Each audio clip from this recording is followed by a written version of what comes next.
Quero cumprimentar todos os meus amigos, meus irmãos em Cristo, com a paz do nosso Senhor e o Salvador Jesus Cristo. Quero dizer que estamos gratos a Deus, né, felizes por permitir que você permita, né, que nós adentramos então na sua casa, na sua residência, no seu trabalho, para levarmos então a palavra do Senhor. Estamos aqui já diante da lição de número 4, cujo tema é lidando de forma correta com o dinheiro. Então, estaremos dia 27, agora de outubro, estudando então esse tema dentro das nossas igrejas que adotam então essa revista Lições Bíblicas, editada então pela CPAD. Queremos ler aqui Provérbios 23, né, que diz: compra a verdade e não a vendas. Sim, a sabedoria, a disciplina e a prudência. Esse tema, né, lidando de forma correta com o dinheiro, é um tema atual, né? Quero dizer que esta aula, podemos dizer que é uma aula bem prática, pois o assunto que envolve, então, o dinheiro, faz parte, né, do contexto nosso, né? Nós estamos inseridos dentro deste contexto. E, infelizmente, né, podemos assim dizer, muitos, né, têm vivenciado alguns dissabores na pele. E podemos pontuar como é o caso do fiador, e sem falar também no tal do bendito empréstimo. Todos esses assuntos estão dentro da aula que estamos estudando hoje. A revista, né, para quem tem a revista do mestre, na parte aí da interação, ela vem falando que o amor ao dinheiro desperta o lado mais primitivo do ser humano. E ele vai justificar isso aí, dizendo que por amor ao dinheiro, então, as pessoas mentem, né? As pessoas golpeiam, as pessoas dissimulam, as pessoas roubam e as pessoas até matam. E ele vai mais além e atribui ainda que o apego ao dinheiro é o elemento responsável por muitas tragédias humanas. Então nós estamos vendo que este assunto também é importante para ser discutido e estudado. Já que estamos falando, né, de lidando de forma correta, né, com o dinheiro, aí vem a questão dos problemas financeiros, né? Então estudos apontam, né, ou seja, as estatísticas apontam que uma significativa parte da sociedade brasileira, ou da população brasileira, vive neste jugo, ou seja, endividada e muitas vezes até derrotada. Então vamos aprender com a palavra de Deus, né? Vamos estudar a palavra do Senhor, vamos estudar a Bíblia, pois ela tem, né, instruções para nós, né, para não colhermos os frutos amargos desta experiência. A aula de hoje ela vai trazer, né, algumas advertências que precisamos estar então pontuando, que precisamos estar evidenciando, né, para que nós não podemos então, né, estar incorrendo dentro dessas experiências amargosas, como já falamos. Então, a primeira advertência é o cuidado com as fianças e empréstimos, né? Então, a primeira advertência: cuidado, né, com fianças e empréstimo. Primeiro, fiador, né? Vamos definir essa questão de fiador.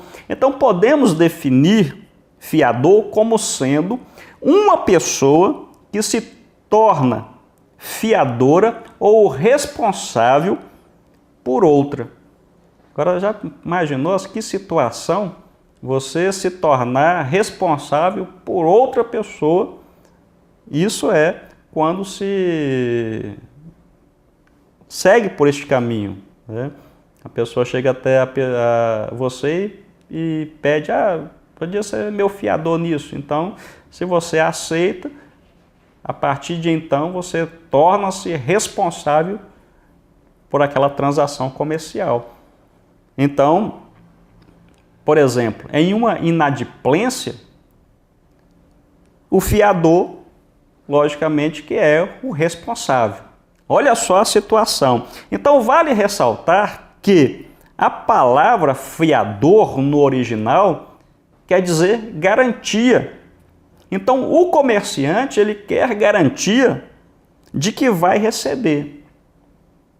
E nesse quesito, então, para tanto, acaba envolvendo outras pessoas nessa transação comercial. A pessoa está comprando, é só ele o comerciante, mas pela garantia de que quer receber, ele acaba envolvendo terceiros. Tornar-se fiador é um mau negócio, né? E há prejuízos financeiros a serem sofridos, né? Isso é uma realidade, né? Quem já teve esta experiência sabe o quão desagradável é, né? Então, isso é sério. Então, tornar-se fiador é um mau negócio, né? Eu falo como experiência própria, já passei por isso, né? Não é coisa boa e a gente acaba perdendo a amizade por causa de uma transação comercial. Então, isso deve ser evitado, né? Então, quem fica por fiador de outrem sofrerá males, mas o que foge de o ser, né, fiador estará seguro. Isso segundo Provérbios capítulo 11 e o versículo de número 15. Vamos caminhar um pouquinho, que o nosso horário aqui é curtinho, viu, irmãos? O segundo cuidado, né, com as fianças e empréstimo é o tal empréstimo. O termo empréstimo, ele é popularmente, então, conhecido como um contrato.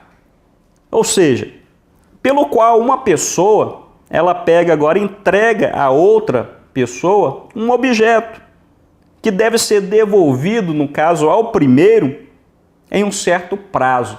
Então, isso dá aquela ideia de penhora, né? Então, nós vamos começar a entender um pouquinho a esse respeito. Olha só, é comum a utilização do termo empréstimo também para designar outras operações, como financiamentos, crédito.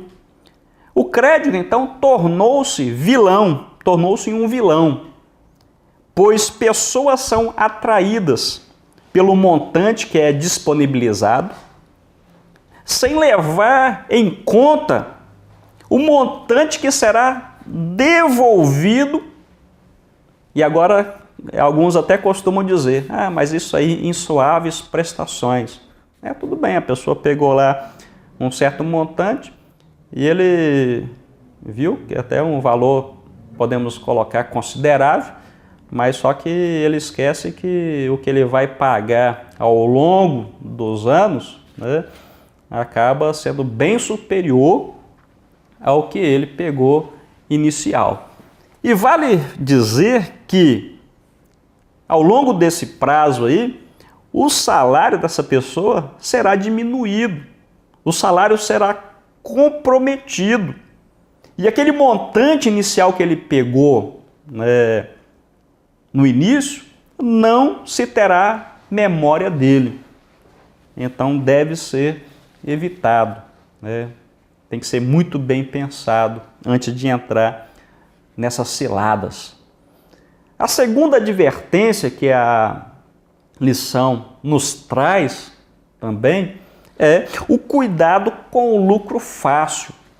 E dentro desse lucro fácil, nós podemos observar que a Bíblia está, então, nos alertando que devemos evitar a usura. A lição diz que a prática de emprestar dinheiro a juros é muito antiga. Não é algo que surgiu agora, é uma coisa recente. Para os irmãos ter ideia, a Bíblia ela já salienta, dizendo que o Pentateuco, olha, ela é escrito lá por Moisés, já advertia contra essas práticas. Para ser mais preciso, está registrado no livro de Deuteronômio, capítulo 23, versículo 19 e o versículo 20. Então, lá já proibia essa prática de emprestar com usura. Então, esse texto vem justamente advertir contra a agiotagem, Então tem muita gente por aí também com a corda no pescoço por causa de agiotas. Agora, pensamento meu, vamos abrir aqui um parênteses. Eu vejo, de certa forma, a agiotagem como um crédito fácil. Por que crédito fácil? Vamos entender. Em muitos casos, a margem então consignável da pessoa já está no limite. E por estar no limite, o banco não vai emprestar mais dinheiro para ele, além dos 30% da renda daquela pessoa, e muito menos vai renegociar a dívida que essa pessoa tem, a não ser que ele tenha pago um certo número de prestações. Se ele fez uma dívida hoje, no mês seguinte quer fazer de novo, se a margem dele não está disponível para isso, o banco não vai liberar. Aí, neste caso, que entra, como eu falei, o tal da renda, do crédito fácil, melhor falando, do crédito fácil. Vamos entender. A pessoa, neste contexto, então, ele recorre a um agiota e este, por sua vez, vai liberar um crédito agora que mora o perigo. Olha só a armadilha, agora que mora o perigo. Porque o crédito é liberado, mas somente com garantias. O banco, por sua vez, já negociou, já está tudo certinho, está amarrado ali dentro do contra-cheque da pessoa. Mas, e agora? O agiota ele quer uma garantia. O crédito está na mão. Mas quais são então essas garantias? Essas garantias é algo de valor. Muitas vezes chega a ser penhorado o próprio veículo, o automóvel, e em muitos casos até a casa. Então, para aqueles que querem saber mais sobre esse assunto aí, você acessa lá, www.financeiro24horas.com. Lá você vai encontrar outros assuntos, outros detalhes acerca disso que nós estamos passando para você. E dentro desse lucro fácil, a Bíblia também ainda nos adverte que devemos evitar o suborno. Então, o outro problema ligado ao lucro fácil é que deve ser evitado a todo custo, é aquele relacionado, então, com o tal suborno. Então, você deve estar pensando o que a Bíblia está querendo dizer com isso, A palavra utilizada nas Escrituras para definir suborno significa dar presentes, dádiva, recompensa, incentivo. Então, o suborno é visto por muitos como uma pedra mágica, para aquela pessoa que está sendo, então, subornado. É como um encantamento de boa sorte que faz prosperar. E com frequência, o suborno, olha só, com frequência, o suborno é perverter a justiça, conforme está registrado no livro de Provérbios, no capítulo 17, versículo 23. Então, temos que tomar cuidado com isso. Então, com frequência, o propósito do suborno é perverter a justiça. Então, nós observamos que, caso então o preço desse suborno seja aceito, olha só, poderá produzir um matador de aluguel, um assassino de aluguel, né, que chegará a matar uma pessoa inocente. Por outro lado, também pode, ou no mínimo, perverter um julgamento. E quando olhamos para a Bíblia Sagrada, a Bíblia não omite, a Bíblia faz menção de alguns casos de subornos, né? Ela cita, né, os filhos de Eli, ela também aponta para os reis Asa e Ben-Hadad, para o rei Acais, né? E nós observamos que hoje, né, na cultura que nós estamos inseridos, temos exemplo de suborno, né, que acontece de forma bem sutil. Mas como assim? Vamos exemplificar aqui. Um fiscal da fazenda, então, ela chega, né, em um comércio, né, e para ganhar vantagem, além daquilo que ele recebe pelo seu trabalho, ele promete, então, cancelar uma multa, né, que foi acabada de ser aplicada, acabou de ser lavrada, né? Então, somente se o comerciante, então, aceitar lhe dar uma parte do valor devido em dinheiro. Isso aí é um suborno que acontece de forma bem sutil. Mas vamos caminhar aqui para frente. Uma outra advertência que a aula de hoje também nos traz é o uso correto do dinheiro. Quanto a isso aí, nós podemos observar que esse uso correto do dinheiro, ele tem que ser para promover valores espirituais. Provérbios 23, 23, que lemos no início desta aula. Compra a verdade e não a vendas, né? Sim, a sabedoria, a disciplina e a prudência. Então observamos que comprar a verdade não há vendas, né? Então o que a Bíblia está dizendo com isso? Em outras palavras, o que a Bíblia está dizendo é que temos que por todos os meios possíveis tornar-se um homem que conhece e entende a vida, ou seja, não desperdice a sabedoria.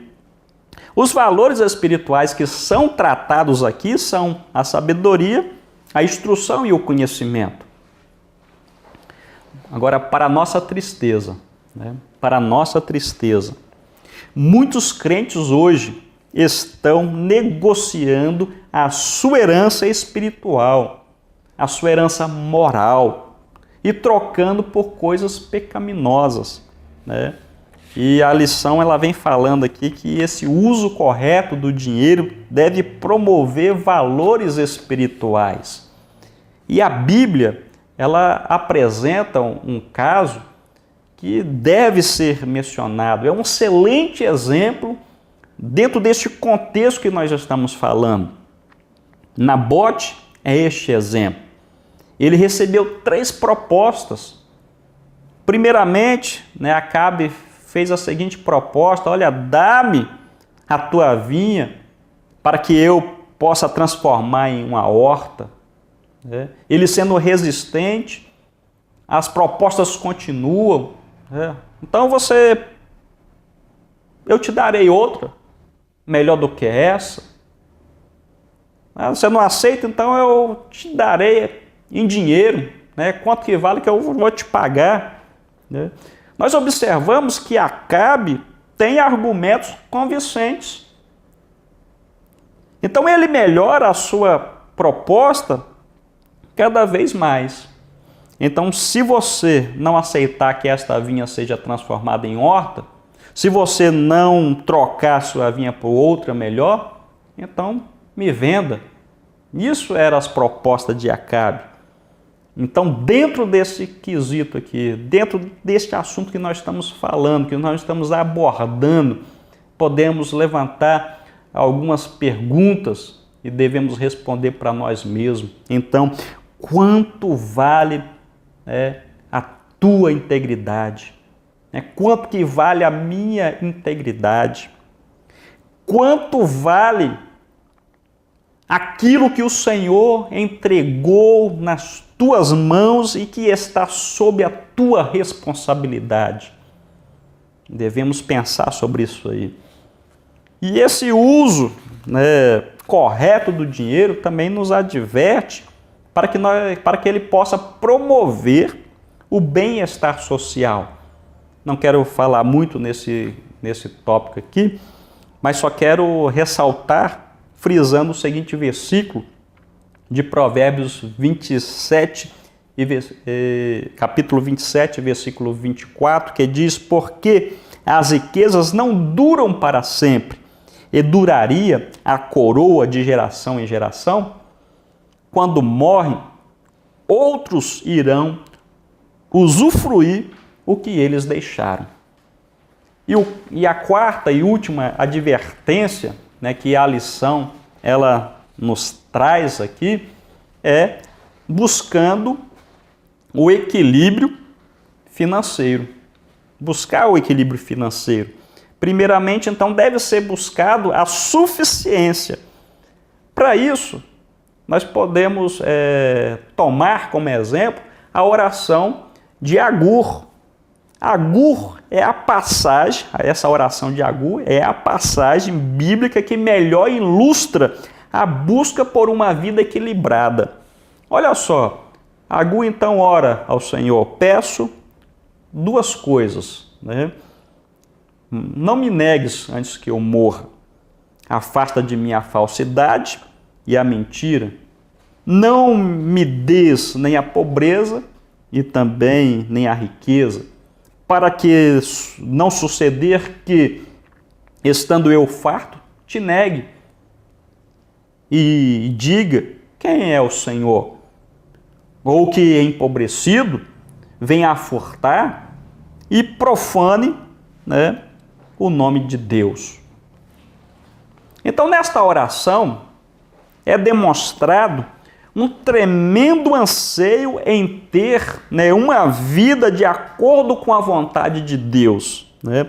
Os dois pedidos de Agur apontam para uma só coisa.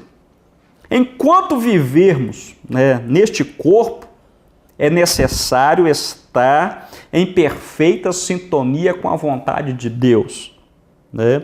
O que fazermos enquanto vivermos neste corpo, irmãos, né, pode honrar ou pode desonrar o Senhor, né? Como também pode exaltá-lo, como também pode envergonhá-lo.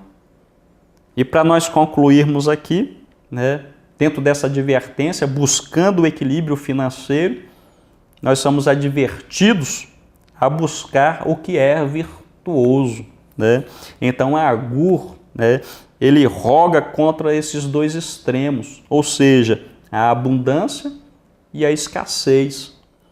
Então, Agur apresenta boas razões, né, para isso. Primeiro, não aconteça que me sacie e te negue.